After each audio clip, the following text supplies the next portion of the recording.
શું તમે ક્યારે એવું અનુભવ્યું છે કે તમારી જિંદગીમાં એક પછી એક સમસ્યાઓ આવી રહી છે અને તમે જેટલો પ્રયત્ન કરો છો એટલું બધું હારમાંથી નીકળી જાય છે? ક્યારેક ધંધામાં નુકસાન થાય છે, ક્યારેક ઘરમાં અચાનક ઝઘડા વધી જાય છે, ક્યારેક મનમાં એવી બેચેની રહે છે કે કશું પણ કરવાનું મન ન થાય, અને ત્યારે આપણે વિચારીએ કે આખરે એવું શું થઈ રહ્યું છે મારી સાથે? શું કિસ્મત ખરાબ છે કે પછી કોઈ અદૃશ્ય શક્તિનો પ્રભાવ છે? મિત્રો, ઘણી વખત એવું હોય છે કે આપણે બહાર ઉકેલ શોધીએ છીએ, પરંતુ સાચો ઉકેલ અંદર અને આધ્યાત્મિક શક્તિમાં છુપાયેલો હોય છે.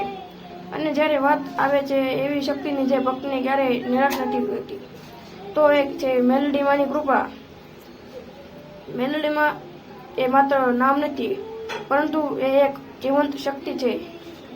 એક એવી શક્તિ જે પોતાના ભક્તને દરેક મુશ્કેલીમાંથી બહાર કાઢી શકે છે, જો ભક્ત સાચા દિલથી તેમને યાદ કરે. પણ અહીં એક પ્રશ્ન ઊભો થાય છે કે આપણે મેલડીમાં સુધી પહોંચવાનું કેવી રીતે?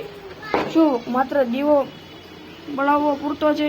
શું માત્ર નામ લેવાથી કામ થઈ જાય છે? તો તેનો જવાબ છે કે નહીં. કારણ કે ભક્તિમાં એક એવી રીત જોઈએ જે સીધી માતા સુધી પહોંચે, અને એ છે મંત્રનો જાપ. મંત્ર એ માત્ર શબ્દો નથી, મંત્ર એ એક શક્તિ છે, એક કંપન છે જે તમારા મન અને આત્માને બદલી શકે છે. હવે હું તમને એક એવી સચ્ચાઈ કહું છું જે ઘણા લોકો અનુભવી ચૂક્યા છે. એક માણસ હતો જે પોતાના જિંદગીથી આટલું તૂટી ગયો હતો કે તેને લાગતું હતું કે હવે બધું ખતમ થઈ ગયું છે. તે જ્યાં પણ હાથ નાખે ત્યાં નિષ્ફળતા જ મળતી. ઘરમાં શાંતિ નહોતી, પૈસાની તંગી હતી, અને મિત્રો પણ દૂર થઈ ગયા હતા. તે રોજ રાત્રે એકલો બેસીને વિચારે કે હવે શું કરવું. એક દિવસ તે મેલડીમાંના મંદિરે ગયો. ત્યાં શાંતિ હતી, દીવો બળતો હતો, અને એક જ અલગ જ ઉર્જા અનુભવાતી હતી. તે ત્યાં બેસી ગયો અને આંખોમાંથી આંસુ આવી ગયા. તેણે દિલથી કહ્યું, હે માં, હવે હું થાકી ગયો છું. હવે મારી પાસે કોઈ રસ્તો નથી. તમે જે કંઈક કરો. એ રાત્રે તને એક સ્વપ્ન આવ્યું. સ્વપ્નમાં એક જ અવાજ આવ્યો કે જો તું સાચી શ્રદ્ધાથી મારો મંત્ર જાપ કરીશ તો તારી જિંદગી બદલાઈ જશે. ત્યારે તે સવારે ઉઠ્યો ત્યારે તેને એ મંત્ર સ્પષ્ટ રીતે યાદ હતો, અને તેણે નક્કી કર્યું કે હવે તે આને અજમાવીને જ રહેશે.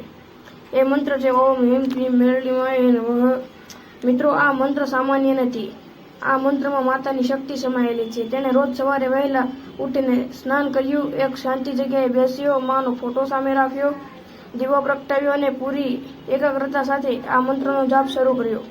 શરૂઆતમાં તેને કંઈ ખાસ લાગ્યું નહીં. મનમાં શંકા પણ એવી કે શું ખરેખર આ કામ કરશે, પરંતુ તેણે એક વાત પકડી લીધી કે હવે જે કરવું છે તે સંપૂર્ણ શ્રદ્ધાથી કરવું છે. દિવસો પસાર થતા ગયા. 5 દિવસ પછી તેને અંદરથી થોડી શાંતિ અનુભવાઈ. 10 દિવસ પછી ઘરમાં ઝઘડા ઓછા થવા લાગ્યા. 15 દિવસ પછી તેના મનમાં પોઝિટિવ વિચાર આવવા લાગ્યા. 21 દિવસ પછી તેને કામમાં એક નવી તક મળી જે તેને પહેલા ક્યારેય વિચાર્યું પણ ન હતું. અને જ્યારે તે 41 દિવસ સુધી સતત મંત્ર જાપ કરતો રહ્યો ત્યારે તેની જિંદગીમાં એવો ફેરફાર આવ્યો કે તેને પોતે પણ વિશ્વાસ ન થયો. તેને ધંધો ફરીથી ઊભો થયો, ઘરમાં પ્રેમ અને શાંતિ આવી, અને સૌથી મોટી વાત કે તે અંદરથી મજબૂત બની ગયો.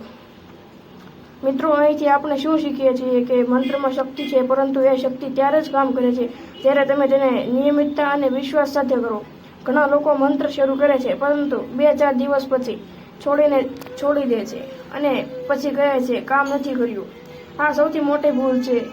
મંત્ર કોઈ જાદુ નથી, એ એક દિવસમાં બધું બદલાઈ જાય. મંત્ર એ એક પ્રક્રિયા છે જે ધીમે ધીમે તમારી જિંદગીને બદલાવે છે. હવે જો તમે પણ આ શક્તિનો અનુભવ કરવો હોય તો તમારે આ મંત્રને સાચી રીતથી કરવો પડશે. સવારે વહેલા ઉઠો, સ્નાન કરીને શુદ્ધ થાઓ, એક શાંત જગ્યાએ બેસો જ્યાં કોઈ ડિસ્ટર્બ ન કરે. મેલડીમાંનો ફોટો કે મૂર્તિ સામે રાખો, ઘીનો દીવો પ્રગટાવો, અને પછી આંખ બંધ કરીને શાંત મનથી 108 વખત આ મંત્રનો જાપ કરો. ઓમ હિમ ક્લીમ મેલડીમાય નમઃ.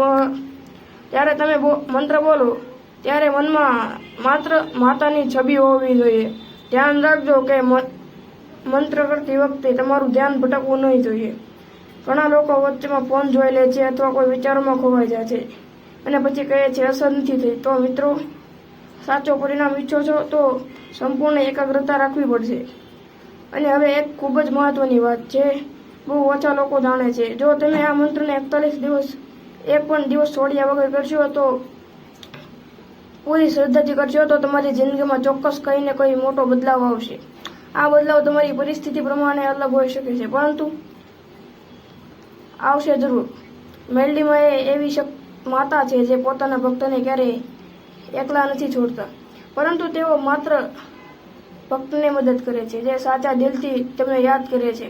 એટલે જો તમે માત્ર દેખાવ માટે મંત્ર કરશો તો કદાચ પરિણામ ન મળે, પરંતુ જો તમે દિલથી કરશો તો માં ચોક્કસ સાંભળશે.